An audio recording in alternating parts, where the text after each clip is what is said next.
You see, here's what we as Christians seem to be forgetting. It's not only about whether we agree with what someone is saying, it's also about, in fact, it's just as much about the spirit we discern in the person who's saying it.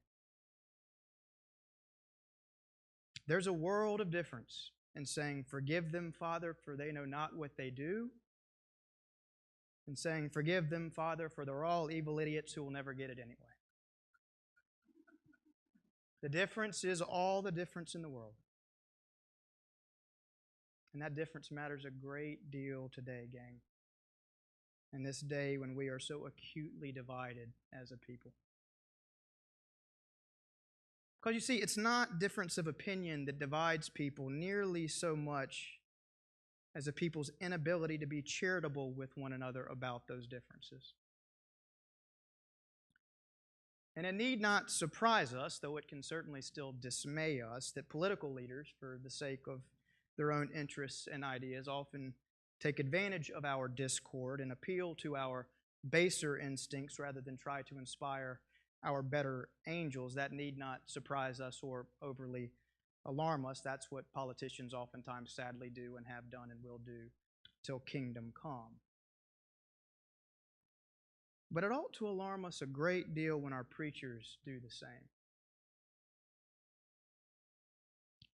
And in the present, we have several high-profile preachers whose reach extends into the millions, whose words, if you ask me, do not evoke the fruits of the Spirit, but whose words carry the smell of spoiled fruit.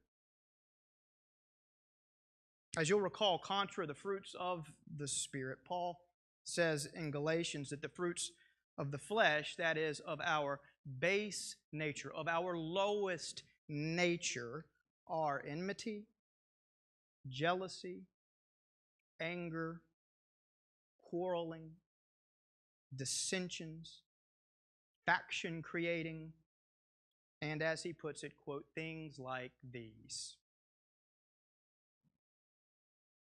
And so when Jesus says, beware of the preachers who like to be admired and who like to have high profiles and who like to talk for and about God in public, what he means is beware not just of the preachers with whom you disagree, but be particularly aware of the ones with whom you agree most. Because it's they whose words will be most effective in your life. And thus it is they who will be able to manipulate you and bring out your worst instincts for their own shallow purposes.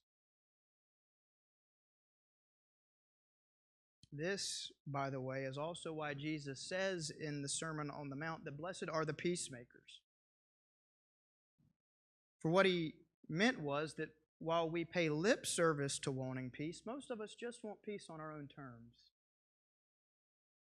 And thus we despise the true peacemakers because the peace for which they call also demands something from us instead of just everything from them, whoever they happen to be.